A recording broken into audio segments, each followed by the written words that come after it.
The PC Engine has its system seller in Bikorimon World, so it feels like they chose their other game available for launch to be something quick to develop that filled out the library. And of course you need a Mahjong game, so here we have Shanghai. Okay, not really on the Mahjong, but we'll get there soon enough. Shanghai is a puzzle game played with a Chinese set of Mahjong tiles, which would be why a lot of Americans who have never encountered actual Mahjong confuse Shanghai with it. What makes the tile set a Chinese Mahjong set? Well, besides having the 4 sets of every tile, 3 numbered suits 1 to 9, 4 winds, and 3 dragons, the Chinese set also includes 4 tiles covering the seasons, and 4 tiles for flowers. So the Chinese set has 144 tiles instead of 136. While there are various solitaire games played with Mahjong tiles, Shanghai is solely an American creation. Brody Lockhart created it for Activision back in the day when Activision made games other than Call of Duty. These computer versions, which were released on every platform under the sun, proved to be wildly popular. So naturally, people came calling for console versions. And Activision didn't offer exclusivity here. While Hudson was the first to market with the PC Engine version, not even 6 weeks later, Sunsoft released a Famicom version. That Famicom version didn't really show you the depth of the tiles very well. So, once again, the PC Engine is the obvious winner. In Shanghai, all of the tiles are shuffled up and then laid out in a stacked pattern. In the original Shanghai, there is just this one pattern. Your goal is to get rid of all of the tiles by finding pairs and removing them. For the flowers and seasons, they always match anything else in their set, so you can put spring and summer together. Everything else has to be an exact match. To be able to remove a tile, it has to be clear on the left or right hand side and not have any tile stacked on top of it. If you manage to get rid of all the tiles, you win, and there you go, that's the entire game. There's a few obvious strategies that you'll spot when you play. Because there's 4 of every kind of tile, if all 4 are available to remove, then there's no harm in getting rid of all of them at once. You should be trying to cut into the long rows or the elevated tiles as a priority, because those have the most tiles locked behind them. You need to see what's below them. When you first start a new game, the tile that's stacked in the center and the ones in the middle left and right are a priority, just because their offset clogs up a lot more than usual. And then from there on, you're making educated guesses and gambling on where you think tiles are.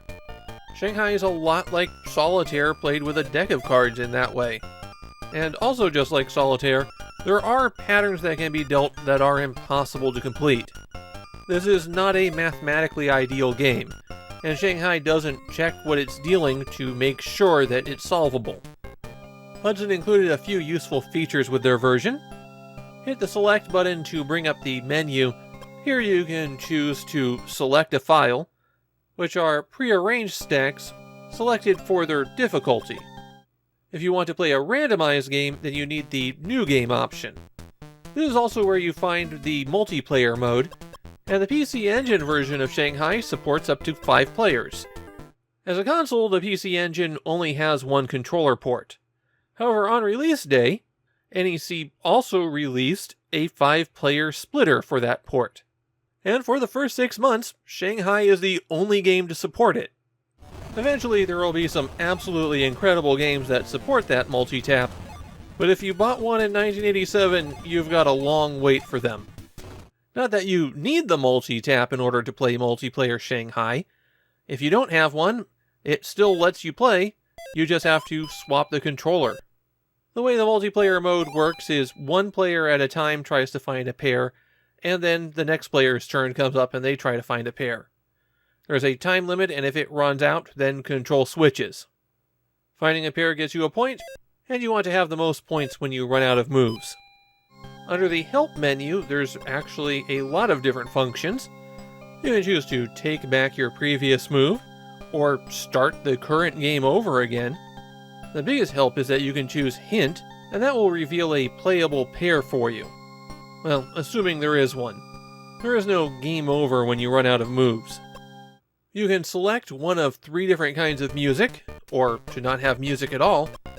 And finally, you can choose how fast you want the cursor to move. There is one small problem with the PC Engine version of Shanghai, and it's on the title screen. Take a good look. Do you see it? What if I put this picture of a PC Engine controller right next to it? Now do you see it?